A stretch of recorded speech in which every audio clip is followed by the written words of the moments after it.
Hello, എല്ലാവർക്കും ഒരു പുതിയ വീഡിയോയിലേക്ക് സ്വാഗതം. ഇന്ന് നമ്മൾ പഠിക്കാൻ പോകുന്നത് ഫ്രേസൽ വെർബുകളെ കുറിച്ചാണ്. ഫ്രേസൽ വെർബ് എന്ന് പറഞ്ഞാൽ എന്താ? പോട്ടെ, വെർബ് എന്ന് പറഞ്ഞാൽ എന്താ? പ്രവൃത്തിയാണല്ലേ. അതൊരൊറ്റ വാക്കേ ഉണ്ടാവുള്ളൂ. ഉദാഹരണത്തിന് പുട്ട്. പുട്ട് എന്ന് പറഞ്ഞാൽ എന്താ? വെക്കുക എന്നുള്ള അർത്ഥമാണ്. ഇനി അത് ഫ്രേസൽ വെർബ് ആവുമ്പോൾ ഒരു വാക്കല്ല, അവിടെ രണ്ട് വാക്കുണ്ടാവും. കൂടുതലായിട്ട് നമ്മൾ ഒരു പ്രിപ്പോസിഷനാണ് ആഡ് ചെയ്യാറ്. അപ്പോൾ പുട്ടിൻ്റെ കൂടെ ഒരു പ്രിപ്പോസിഷൻ കൂടി നമ്മളിവിടെ ആഡ് ചെയ്യാണ്. പുട്ടോൺ. പുട്ടോൺ എന്ന് പറഞ്ഞാൽ എന്താ? ധരിക്കുക എന്നാണ് അർത്ഥം. ഇംഗ്ലീഷ് നേറ്റീവ് ലാംഗ്വേജ് ആയിട്ടുള്ള ആൾക്കാരുണ്ടല്ലോ, അവർ സംസാരിക്കുമ്പോൾ, അതുപോലെ തന്നെ ഇംഗ്ലീഷ് നല്ല ഫ്ലുവൻ്റ് ആയിട്ട് കൈകാര്യം ചെയ്യാൻ അറിയുന്ന ആൾക്കാർ സംസാരിക്കുമ്പോഴൊക്കെ നമുക്ക് അവരുടെ ഓരോ ഡയലോഗിലും ഒരുപാട് ഫ്രേസൽ വെർബുകൾ ഉപയോഗിക്കുന്നതായിട്ട് കാണാൻ കഴിയും. ഇതിൻ്റെ ഏറ്റവും വലിയൊരു ഗുണം എന്ന് പറഞ്ഞാൽ നമ്മളുടെ ഇംഗ്ലീഷ് ലാംഗ്വേജിനെ അത് കുറച്ചുകൂടി നാച്ചുറലായി തോന്നിപ്പിക്കും എന്നുള്ളതാണ്. ഇനി നമുക്ക് നമ്മുടെ ലൈഫിൽ കോമൺ ആയിട്ട് യൂസ് ചെയ്യുന്ന കുറച്ച് ഫ്രേസൽ വെർബുകൾ പരിചയപ്പെടാം. പുട്ടോൺ എന്ന് പറഞ്ഞാൽ എന്താ അർത്ഥം? ധരിക്കുക എന്നാണ് അർത്ഥം. ഡ്രസ്സ് ധരിക്കുക, ഷൂ ധരിക്കുക, ഇങ്ങനെ ധരിക്കുക എന്നുള്ള അർത്ഥം കിട്ടാൻ വേണ്ടിയിട്ട് വെയർ എന്നുള്ള വാക്ക് ഉപയോഗിക്കാം. പക്ഷേ ഫ്രേസൽ വെർബ്സ് ഉപയോഗിച്ച് എന്താ ഗുണം? കുറച്ചുകൂടെ നാച്ചുറൽ ആയിട്ട് തോന്നിക്കും. അതുകൊണ്ട് നമുക്ക് ഇവിടെ പുട്ട് ഓൺ എന്നുള്ളത് യൂസ് ചെയ്യാം. He put on his shoes. അവൻ അവൻ്റെ ഷൂസ് ധരിച്ചു. പുട്ട് ഔട്ട് എന്ന് പറഞ്ഞാൽ എന്താ? അണയ്ക്കുക, കെടുത്തുക എന്നൊക്കെയാണ് അർത്ഥം. Please put out the light before sleeping. ദയവായി ഉറങ്ങുന്നതിന് മുമ്പ് ലൈറ്റ് അണയ്ക്കൂ. Hold on. കാത്തു നിൽക്കൂ. Hold on for a minute. ഒരു മിനിറ്റ് കാത്തു നിൽക്കൂ. Keep on. തുടരുക. Please keep on working. ദയവായി ജോലി ചെയ്യുന്നത് തുടരൂ. അതുപോലെ നമ്മൾ ഫാൻ ഓൺ ആക്കുക, ലൈറ്റ് ഓൺ ആക്കുക, ഇതിനൊക്കെ എങ്ങനെയാ പറയുക? ഈ ഓൺ ആക്കുക എന്നുള്ളതിന് നമ്മൾ യൂസ് ചെയ്യുന്ന ഫ്രേസൽ വെർബാണ് turn on. Could you please turn on the light? ഇതിൻ്റെ അർത്ഥം എന്താ? ലൈറ്റ് ഓൺ ചെയ്യാമോ? ഇത് തന്നെ നമുക്ക് വേറൊരു രീതിയിലും കൂടി പറയാം. Could you please turn the light on? On ആക്കുക എന്നുള്ളതിന് ടേൺ ഓൺ ആണ്. അപ്പോൾ ഓഫ് ആക്കുക എന്നുള്ളതിന് എന്താ? Turn of. സ്പെല്ലിങ് ശ്രദ്ധിക്കണം. ടേൺ കഴിഞ്ഞിട്ട് OFF ആണ് ഉള്ളത്. Please turn of the fan. ദയവായി ഫാൻ ഓഫ് ആക്കൂ. ഇനി നമ്മൾ ഫാനിൻ്റെ സ്പീഡ് കൂട്ടൂ, AC-യുടെ ടെമ്പറേച്ചർ കൂട്ടൂ, അതുപോലെ തന്നെ TV-യുടെ വോളിയം കൂട്ടൂ. ഈ കൂട്ടുക എന്നുള്ളതിന് എന്താ പറയുക? എങ്ങനെയാ ഫ്രേസൽ വെർബ് ഉപയോഗിക്കുക? ടേൺ അപ്പ് എന്നുള്ളതാണ് ഉപയോഗിക്കുക. Please turn up the speed. Please turn up the sound. ദയവായി സ്പീഡ് കൂട്ടൂ, അല്ലെങ്കിൽ ദയവായി ശബ്ദം കൂട്ടൂ. ഇനി നമുക്ക് സൗണ്ട് കുറയ്ക്കണം. അതെങ്ങനെയാ പറയുക? ടേൺ ഡൗൺ എന്നുള്ളതാണ് യൂസ് ചെയ്യുക.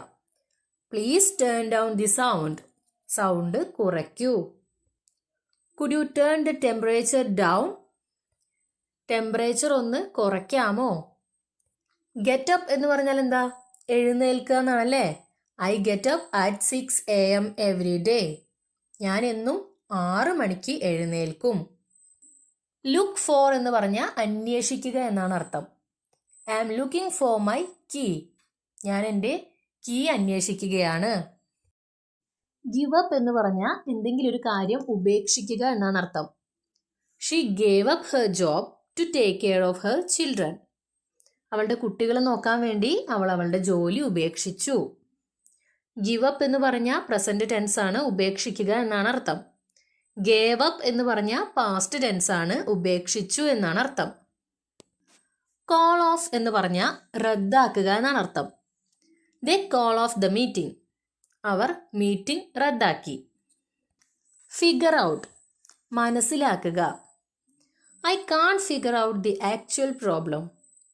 യഥാർത്ഥ പ്രശ്നം എന്താണെന്ന് എനിക്ക് മനസ്സിലാകുന്നില്ല. Find out. കണ്ടെത്തുക. I found out the truth. സത്യം ഞാൻ കണ്ടെത്തി. ഇവിടെയും ഫൈൻഡ് ഔട്ട് എന്ന് പറഞ്ഞാൽ പ്രസന്റ് ടെൻസ് ആയത് കാരണം കണ്ടെത്തുക എന്നാണ് അർത്ഥം. ഫൗണ്ട് ഔട്ട് എന്ന് പറഞ്ഞാൽ പാസ്റ്റ് ടെൻസ് ആണ്, കണ്ടെത്തി എന്നാണ് അർത്ഥം. Look after. പരിപാലിക്കുക. She looks after her mother. അവൾ അവളുടെ അമ്മയെ പരിപാലിക്കുന്നു. റൺ ആഫ്റ്റർ, പിന്തുടരുക. The dog ran after the cat. നായ പൂച്ചയെ പിന്തുടർന്നു. Hang up. ഇത് നമ്മൾ കോൾ ചെയ്യുന്ന സമയത്തൊക്കെ കണ്ടിട്ടുണ്ടാവും അല്ലേ? ഇതിൻ്റെ അർത്ഥം എന്താ? ഫോൺ വെക്കുക എന്നുള്ള അർത്ഥമാണ്.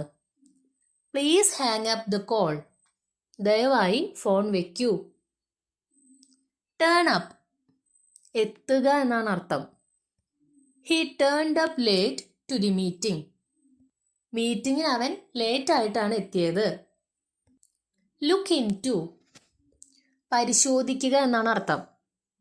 The police will look into the matter. Police എന്ത് ചെയ്യും?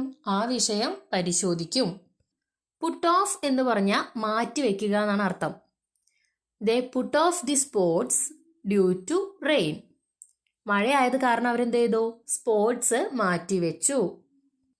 പുട്ട് അപ്പ് വിത്ത് എന്ന് പറഞ്ഞാൽ സഹിക്കുക എന്നാണ് അർത്ഥം. I can't put up with this noise എന്ന് പറഞ്ഞാൽ എന്താ അർത്ഥം? എനിക്ക് ഈ ശബ്ദം സഹിക്കാനാകില്ല എന്നാണ് അർത്ഥം. ഈ ഫ്രേസൽ വെർബിന്റെ കാര്യത്തിലൊക്കെ നിങ്ങളൊരു കാര്യം ശ്രദ്ധിച്ചോ? അതായത് വെർബിന്റെ കൂടെ നമ്മൾ ഒരു വാക്കും കൂടി നമ്മളവിടെ ആഡ് ചെയ്ത് കൊടുക്കുകയാണ്. പക്ഷെ അങ്ങനെ ആഡ് ചെയ്ത് കൊടുക്കുന്ന സമയത്ത് ആ വെർബിന്റെ അർത്ഥം എന്താണോ അത് അപ്പാടെ മാറുന്നുണ്ട് അല്ലേ? ഉദാഹരണത്തിന് തന്നെ ഈ പുട്ട് എന്നുള്ള വാക്ക് തന്നെ എടുക്കുക. വെക്കുക എന്നാണ് പുട്ടിന്റെ അർത്ഥം. പുട്ടിന്റെ കൂടെ ഓൺ കൂടി വന്നപ്പോൾ എന്തായി? ധരിക്കുക എന്നായി. വാക്കും സ്പെല്ലിങ്ങും ഒക്കെ ഒന്നാണെന്നുണ്ടെങ്കിലും അതിന്റെ അർത്ഥം എൻറ്റയർലി ഡിഫറെൻ്റ് ആണ്.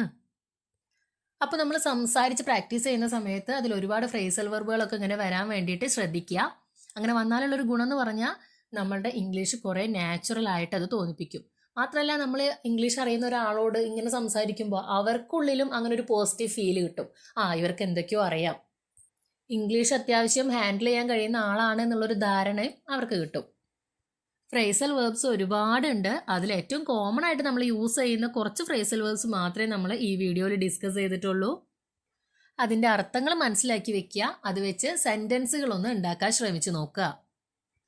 അപ്പോൾ ഇന്നത്തെ വീഡിയോ എല്ലാവർക്കും ഇഷ്ടമായെന്ന് വിചാരിക്കുന്നു. ഇഷ്ടമായെങ്കിൽ ലൈക്ക് ചെയ്യാനും ഷെയർ ചെയ്യാനും സബ്സ്ക്രൈബ് ചെയ്യാനും മറക്കരുത്. താങ്ക്